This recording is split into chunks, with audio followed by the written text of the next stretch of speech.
Hello दोस्तों, स्वागत है आप सभी का जीरो टू हीरो सीरीज की एक और नई क्लास में। दोस्तों, जैसा कि आप जानते हो, हमने इससे पहले मॉड्यूल 4 तक अच्छे से कवर कर लिया है ना।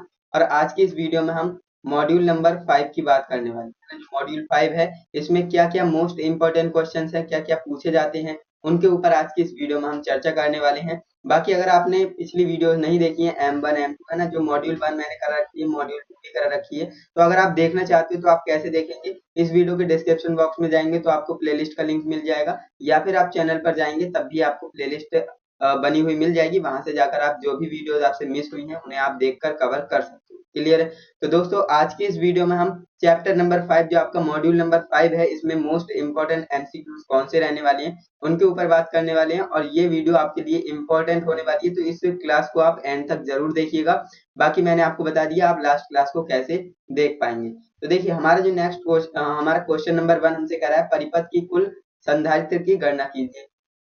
ये जो आप सर्किट देख रहे हो, इसमें क्या है, इसमें आपके जो है संधारित्र लगे पड़े हैं। देखिए, कैपेसिटर लगे पड़े हैं ना। और किस क्रम में लगे हैं? श्रेणी क्रम में लगे हैं, यानी सीरीज में लगे हुए हैं। सीरीज का फॉर्मूला क्या होता है? 1/c है ना, बराबर 1/c1 प्लस 1/c2, इस तरह से होता है ना। तो आप कहेंगे बिल्कुल। तो आपको करना क्या है, इस फॉर्मूले से इसे कैलकुलेट करना है। बाकी ये हमारा जो है फास्ट ट्रैक रिवीजन है, तो यहाँ पर मैं सॉल्व करके नहीं दिखा सकता। अगर आपको इसका सॉल्यूशन चाहिए ना, तो मैंने आपको करा भी रखा है ना, दूसरी प्लेलिस्ट में, जो ट्रेड थ्योरी की मैंने प्लेलिस्ट बनाई है, उसमें मैंने आपको करा रखी है इनके सॉल्यूशन।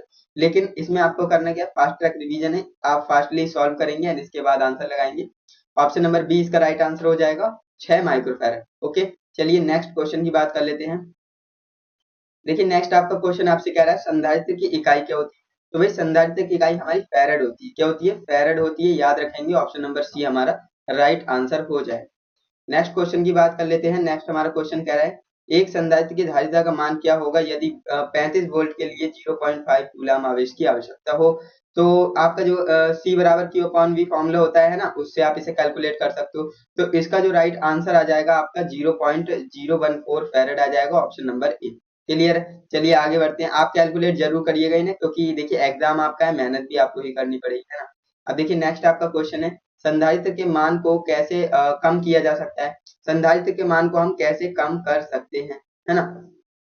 तो आपने एक फॉर्मूला पढ़ा होगा, है ना, C बराबर के epsilon not a upon D, है ना। ये आपका क्या होता है? फॉर्मूला होता है C बराबर के epsilon not a upon D, है ना। तो कह रहा है कैसे कम कर सकते हैं। देखिए, एरिया जो है ना, एरिया अगर हम बढ़ाएंगे तो हमारा जो है संधारित्र का मान बढ़ेगा। यानी यहाँ पर कम की कह रहा है ना, तो हम अगर एरिया को घटा दें तो हमारे संधारित्र का मान घट जाएगा। अगर मैं दोनों प्लेट के जो बीच की दूरी है उसे बढ़ा दूं, है ना, तो मेरा संधारित्र का मान कम हो जाएगा, जैसा कि आप जानते हो बीच का मान पाती।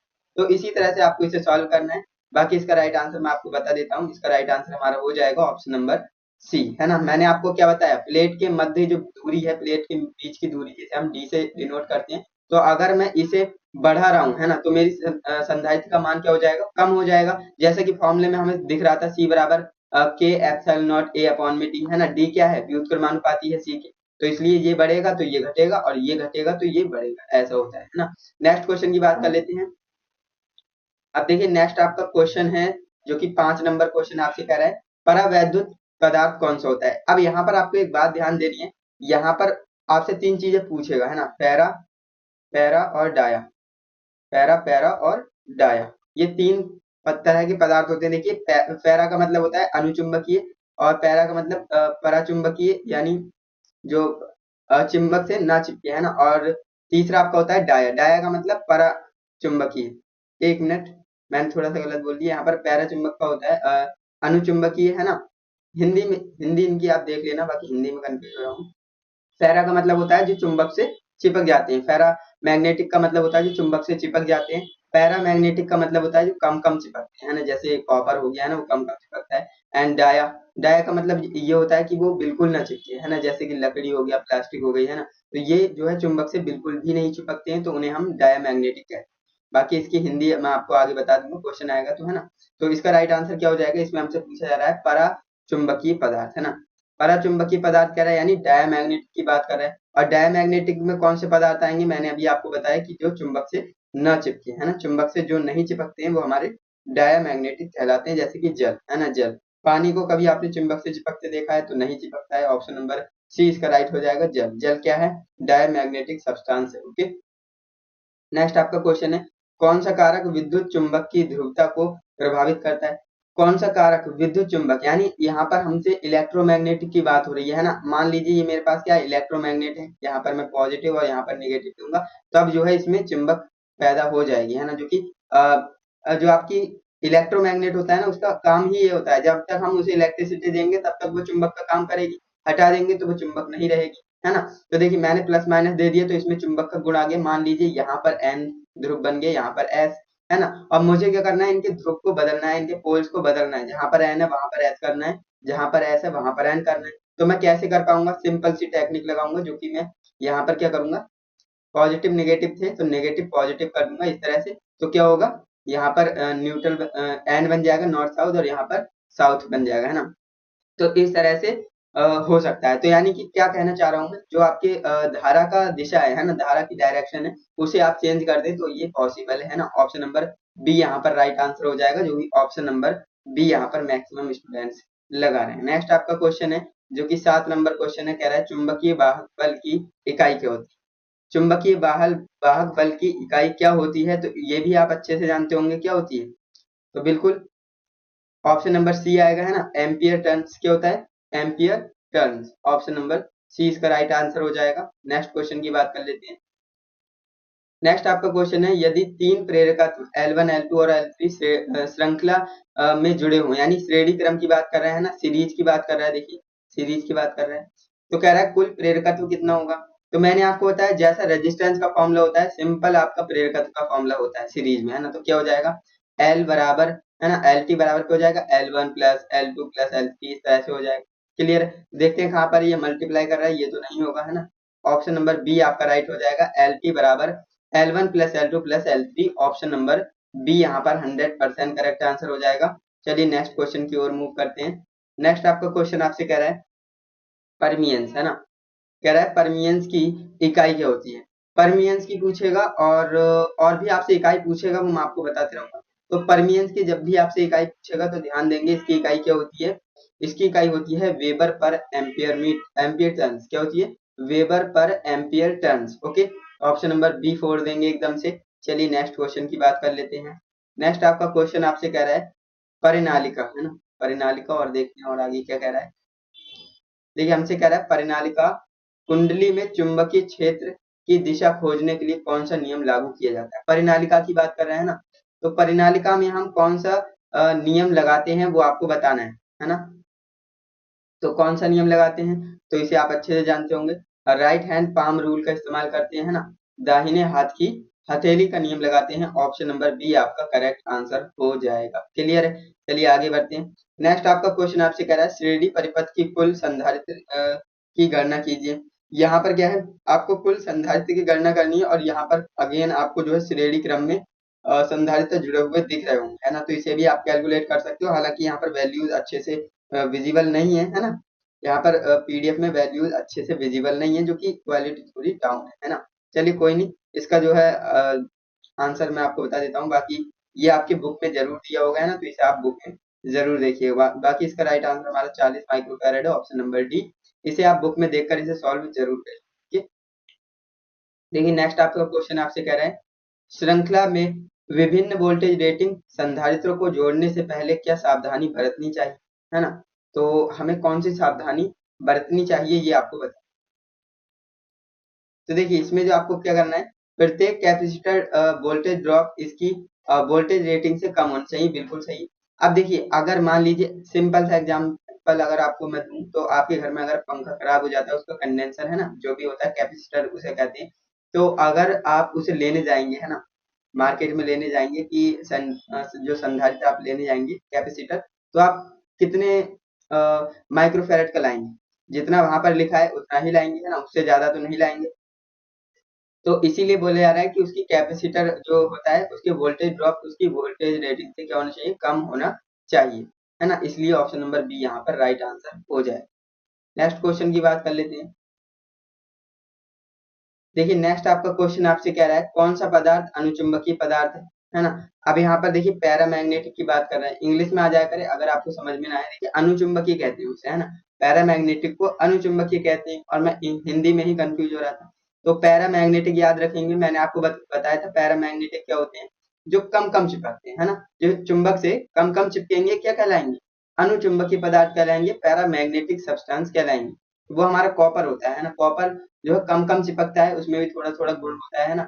ऑप्शन नंबर बी आपका राइट आंसर हो जाएगा। चलिए आगे बढ़ते हैं नेक्स्ट क्वेश्चन की ओर। नेक्स्ट आपका क्वेश्चन कह रहा है बीएच वक्र में एक्स द्वारा अंकित भाग का नाम बताइए। यहाँ पर जो एक्स से चिन्हित भाग है ये वाला है ना, कह रहा है ये वाला भाग बताइए, इसे हम क्या कहते हैं। तो आपने पढ़ रखा होगा, इसे हम क्या कहते हैं, कोएर्सिविटी कहते हैं। क्या कहते हैं, कोएर्सिविटी कहती है। ऑप्शन नंबर ए आपका करेक्ट आंसर हो जाएगा। एंड यहाँ तक भी आपको कोई भी समस्या नहीं होगी। अब देखिए नेक्स्ट आपका क्वेश्चन है, जो कि 15 नंबर क्वेश्चन आपसे क्या कह रहा है, विद्युत परिपथ में चालकता के लिए चुंबकीय श्रेणी सर्किट में समान शब्द क्या है ना। तो ये आपको बताना है, विद्युत परिपथ में चालकता के लिए चुंबकीय सर्किट के समान शब्द क्या होता है। तो बिल्कुल हमारा जो परमियंस होता है ना, वो चुंबकीय सर्किट में समान शब्द होता है। ऑप्शन नंबर बी आप फोड़ देंगे एकदम।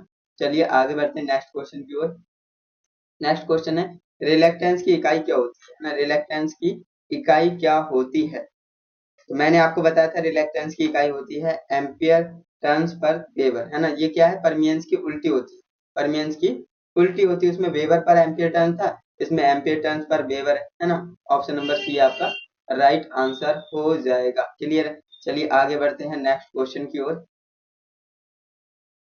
देखिए नेक्स्ट आपका क्वेश्चन आपसे कह रहा है, यदि विद्युत आवेश Q और वोल्टेज V और संधारित्र C हो तो यह जो है इसका फॉर्मूला बताना है क्या होता है। तो मैंने आपको बताया था C बराबर क्या होता है, Q अपॉन V। क्या होता है, C बराबर होता है V, C बराबर Q अपॉन V होता है। आपने पढ़ा होगा अच्छे से, है ना। तो ऑप्शन नंबर ए फोड़ देंगे, C बराबर Q upon V option number A में हमें मिल रहा है। ओके, नेक्स्ट क्वेश्चन की बात कर लेते हैं, जो कि कह रहा है आप एक विद्युत चुंबक की क्या कह रहा है, आप एक विद्युत चुंबक की खींचने की ताकत कैसे बढ़ा सकते हो, है ना। अब यहाँ पर आपको इसे समझाता हूँ। देखिए यहाँ पर जगह है, तो बिल्कुल यहाँ पर देखिए मेरे पास क्या है, एक मैग्नेट है ना, इलेक्ट्रोमैग्नेट। यहाँ पर क्या है, मान लीजिए ये पदार्थ जो है यहाँ पर मैंने रखा, है ना, या फिर ये मैंने यहाँ पर रखा, तो ये खींच ले रहा है ना, ये आराम से खींच ले रहा है। लेकिन अगर मैंने ये चुंबक है और मैंने दूर ले जाकर पदार्थ रखा, तब क्या ये खींच पाएगा, नहीं खींच पाएगा। तो इसकी हमें क्या बढ़ानी है, क्षमता बढ़ानी है, जो ये खींच पाए, है ना। जो आपका पदार्थ है, इसकी चुंबक खींचने की क्षमता हमें बढ़ानी है। तो हमें क्या करना पड़ेगा, क्षेत्र की तीव्रताएं बढ़ानी होंगी, या फिर कुंडली में करंट का मान कम करना होगा, या फिर कुंडली में घुमावों की संख्या कम करनी होगी, या फिर बीएच कर्व को बढ़ाना पड़ेगा। तो इसका राइट आंसर क्या हो जाएगा, तो बिल्कुल सही, जैसा कि मैंने आपको बताया था, जब आपको किसी चुंबक की क्षमता बढ़ानी है, खींचने की ताकत को बढ़ाना है, तो आपको क्षेत्र की तीव्रता बढ़ानी पड़ेगी, है ना। ऑप्शन नंबर ए आपका राइट आंसर हो जाएगा। नेक्स्ट आपका क्वेश्चन है, जो कि आपसे कह रहा है फ्लक्स घनत्व हमेशा चुंबकीय बल से पीछे रहता है, किसको परिभाषित करता है। जैसा कि आप जानते हो, जो फ्लक्स घनत्व होता है चुंबकीय बल से पीछे रहता है ना। किसको परिभाषित कर रहा है ना। तो किसको परिभाषित कर रहा है, हिस्टैरिसीस। मैंने आपको बताया था हिस्टैरिसीस को परिभाषित करता है। ऑप्शन नंबर ए आपका राइट आंसर हो जाएगा।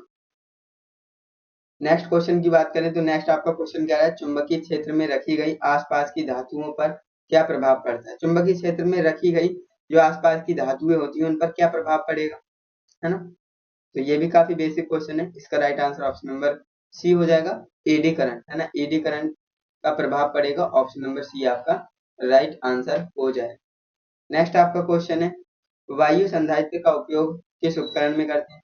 जो एयर कैपेसिटर होता है उसका इस्तेमाल हम कहाँ पर करते हैं, तो ये मैंने आपको बताया था, रेडियो रिसीवर में करते हैं। कहाँ करते हैं, रेडियो रिसीवर में करते हैं। क्लियर है। ऑप्शन नंबर डी हमारा इसका राइट आंसर हो जाएगा। नेक्स्ट आपका क्वेश्चन है, जो कि आपसे कह रहा है, यदि ध्रुवीकृत इलेक्ट्रोलाइट संधारित्र विरूपित रूप से जोड़ा हुआ है तो क्या होगा, ये आपको बताना है। तो अत्यधिक गर्मी के कारण क्या हो जाएगा, विस्फोट हो जाएगा, है ना। ये भी मैंने आपको बता रखा है previous classes. Option number B इसका राइट आंसर हो जाएगा। नेक्स्ट क्वेश्चन की बात कर लेते हैं। नेक्स्ट आपका क्वेश्चन नंबर 23 है, जो कि आपसे कह रहा है पराचुंबकीय पदार्थ क्या होते हैं, यानी डायमैग्नेटिक सब्सटेंस। फिर से आपसे पूछने लगा, मैंने आपको बताया था जो चुंबक से नहीं चिपकते। और चुंबक से कौन नहीं चिपकता है, तो भाई लकड़ी, लकड़ी चुंबक से नहीं चिपकती है। ऑप्शन नंबर ए आपका राइट आंसर हो जाएगा। क्लियर है। चलिए आगे बढ़ते हैं। नेक्स्ट आपका क्वेश्चन है फ्लक्स घनत्व की एसआई यूनिट क्या होती है। फ्लक्स घनत्व की एसआई यूनिट हमारी टेस्ला होती है। क्या होती है? टेस्ला होती है। ऑप्शन नंबर ए हमारा राइट आंसर हो जाए। नेक्स्ट क्वेश्चन की बात कर लेते हैं। तो देखिए नेक्स्ट आपका क्वेश्चन कह रहा है पदार्थ में वीएच वक्र हिस्टैरिसीस लूप के कारण के आकार क्या दर्शाता है, ये आपको बताना है। तो बिल्कुल इसका राइट आंसर हमारा जो हो जाएगा पदार्थ की चुंबकीय विशेषताएं बताता है। ऑप्शन नंबर सी इसका राइट आंसर हो जाएगा। नेक्स्ट क्वेश्चन की बात कर लेते हैं। नेक्स्ट आपका क्वेश्चन है कौन सी विद्युत मात्रा सीधे भंवर धारा के समानुपाती होती है। तो मैंने आपको बताया था फ्रीक्वेंसी क्या होती है। फ्रीक्वेंसी जो है धारा के समानुपाती होती है। कौन सी धारा? भंवर धारा की बात करते हैं ना। ऑप्शन नंबर सी इसका राइट आंसर हो जाए। क्लियर? चलिए आगे बढ़ते हैं नेक्स्ट क्वेश्चन की ओर। नेक्स्ट आपका क्वेश्चन कह रहा है परमेबिलिटी के परिवर्तित होने का क्या कारण है। परमेबिलिटी के परिवर्तित होने का क्या कारण है? फ्लक्स घनत्व है ना, फ्लक्स घनत्व भी होता है। ऑप्शन नंबर 20 का फोड़ देंगे। नेक्स्ट आपका क्वेश्चन देख लेते हैं। नेक्स्ट हमारा क्वेश्चन कह रहा है कि किस प्रकार का संधारित्र अंतरिक्ष इलेक्ट्रॉनिक्स के रूप में उपयोग किया जाता है। जो अंतरिक्ष वायुयान वगैरह बनते हैं तो उनमें हम कौन से कैपेसिटर का इस्तेमाल करते हैं वो आपको बताना है। तो इसका राइट आंसर क्या हो जाएगा? देखिए इसमें जो हम करते हैं ना, इसमें प्लास्टिक फिल्म का इस्तेमाल नहीं कर सकते और सिरेमिक का नहीं कर सकते है ना। इसमें हम इलेक्ट्रिक टेंडुलम प्रकार का इस्तेमाल करते हैं ना। इलेक्ट्रोलाइट टेंडुलम प्रकार का। बिल्कुल ऑप्शन नंबर सी इसका राइट आंसर हो जाएगा। नेक्स्ट क्वेश्चन की बात कर लेते हैं। तो देखिए नेक्स्ट आपका क्वेश्चन है जो कि आपसे कह रहा है इलेक्ट्रोलाइट संधारित्र का प्रभाव क्या होता है अगर खुला परिपथ दोष हो, है ना। खुला परिपथ दोष हो तो इलेक्ट्रोलाइट संधारित्र पर क्या प्रभाव पड़ेगा। तो मैंने आपको बता रखा है उसमें जो काम नहीं करेगा है ना, वो काम ही नहीं करेगा। तो ऑप्शन नंबर ए आपका राइट आंसर हो जाएगा। नेक्स्ट क्वेश्चन की बात कर लेते हैं। नेक्स्ट आपका क्वेश्चन है यदि संधारित्र के प्लेटों की दूरी कम हो जाती है तो धारिता का मान क्या होता है। मैंने आपको बताया था प्लेटों के बीच की दूरी डी होती है जो कि व्युत्क्रमानुपाती होती है। किसके? सी के, है ना। अगर यहाँ पर बात कर रहा है कि प्लेटों की दूरी कम कर रहा है ना, कम कर रहा है तो धारिता का मान क्या हो जाएगा? ये बढ़ जाए। क्या हो जाएगा? बढ़ जाएगा। तो ऑप्शन नंबर कौन से लगाएंगे? ऑप्शन नंबर डी फोड़ देंगे एकदम एकदम, है ना। ऑप्शन नंबर डी आपका राइट आंसर हो जाएगा। क्लियर है? चलिए आगे बढ़ते हैं नेक्स्ट क्वेश्चन की ओर। नेक्स्ट आपका क्वेश्चन है चुंबक की कौन सी विशेषताएं दर्शाई गई हैं यहाँ पर। तो आपको साफ साफ दिख रहा है कि चुंबक को एक स्वतंत्रता पूर्वक लटकाया गया है धागे से बांधकर। तो ऐसा हम कब करते हैं भैया? डायरेक्शन का पता लगाने के लिए। तो ये आपकी डायरेक्टिव प्रॉपर्टी हो जाएगी, यानी ये विशेषता, है ना। ऑप्शन नंबर ए आपका राइट आंसर हो जाए। क्लियर? नेक्स्ट आपका क्वेश्चन आपसे कह रहा है अनुचुंबकीय पदार्थ कौन सा है, यानी यहाँ पर पैरामैग्नेटिक पूछ रहा है ना।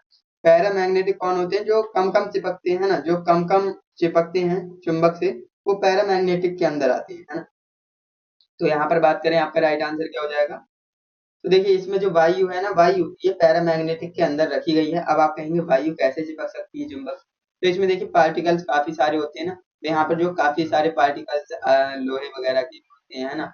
तो इस तरह से जो है ये ये इसे किस कैटेगरी में रखा गया है? पैरामैग्नेटिक सब्सटेंस के अंदर रखा गया है एयर के। याद रखेंगे ऑप्शन नंबर ए आपका राइट आंसर हो जाएगा। नेक्स्ट क्वेश्चन की बात कर लेते हैं। देखिए नेक्स्ट आपका क्वेश्चन आपसे कह रहा है कि 33 नंबर क्वेश्चन है हमारा। कह रहा है चुंबकीकरण की किस विधि का उपयोग वाणिज्यिक उद्देश्य हेतु चुंबकीय स्थायी चुंबक बनाने के लिए किया जाता है ना। तो हमें क्या बनाना है? स्थायी चुंबक, यानी परमानेंट मैग्नेट की बात हो रही है। और जब आपको परमानेंट मैग्नेट बनाना होगा तो प्रेरण विधि का इस्तेमाल करेंगे। किसका करेंगे? प्रेरण विधि का इस्तेमाल करेंगे। ऑप्शन नंबर ए आपका राइट आंसर हो जाए। नेक्स्ट आपका क्वेश्चन है यदि घुमावों के बीच की दूरी बढ़ती है तो प्रेरण पर क्या प्रभाव पड़ता है। ये क्वेश्चन मैंने आपको समझाया भी था। देखिए क्या हो रहा है यहाँ पर, मेरे पास एक प्रेरण है इस तरह से, है ना। प्रेरक ये है और दूसरा हमारे पास ये है ना। अब आपको देखकर ही पता लग रहा है कि इसमें नंबर ऑफ टर्न्स भी ज्यादा है और इनके बीच की दूरी भी क्या है? कम है। और इसकी बीच की दूरी हम क्या कर रहे हैं? बढ़ा रहे हैं, है ना। तो यही कह रहा है कि बीच की दूरी हम बढ़ा देंगे, है ना। घुमाव का मतलब होता है नंबर ऑफ टर्न्स, है ना। तो ये टर्न्स जो है इनके बीच की दूरी को हम बढ़ा देंगे तो क्या होगा? प्रेरण का मान क्या होगा भाई? ऑब्वियसली बात है घट जाएगा, है ना, घट जाएगा। तो ऑप्शन नंबर कौन से लगाएंगे? बी ऑप्शन लगाएंगे, है ना। कौन से लगाएंगे? बी ऑप्शन लगाएंगे। क्लियर? नेक्स्ट क्वेश्चन की ओर बात कर लेते हैं। नेक्स्ट आपका क्वेश्चन है, संधारित्र में परावैद्युत कुचालक का क्या कार्य होता है ना। जो डाई इलेक्ट्रिक हम इंसुलेटर लगाते हैं तो उसका क्या काम होता है ना। तो जैसा कि आप जानते हो प्लेटों के बीच किसी भी धारा का प्रवाह को रोकता है ना। प्लेटों के बीच धारा प्रवाह ना हो इसलिए हम लगाते हैं। ऑप्शन नंबर बी हमारा राइट आंसर हो जाएगा। नेक्स्ट क्वेश्चन की बात कर लेते हैं। तो देखिए हमारा जो नेक्स्ट क्वेश्चन है 36 नंबर कह रहा है, संधारित्र में धारिता का मान किस कारक के द्वारा निर्धारित किया जाता है ना। किस कारक के द्वारा निर्धारित किया जाएगा, तो ये भी मैंने आपको बता रखा था कि जो हमारा प्लेटों के क्षेत्रफल होता है ना, इसके द्वारा हम निर्धारित करते हैं। अब सी आपके डायरेक्टली प्रोपोर्शनल होती है ना किसके, प्लेटों के क्षेत्रफल की। तो अगर हमें संधारित्र का मान बढ़ाना है ना, तो हमें जो है क्षेत्रफल बढ़ाना होगा है ना, और घटाना है तो क्षेत्रफल घटाना होगा। सिंपल सी बात है ना। ऑप्शन नंबर ए आपका राइट है।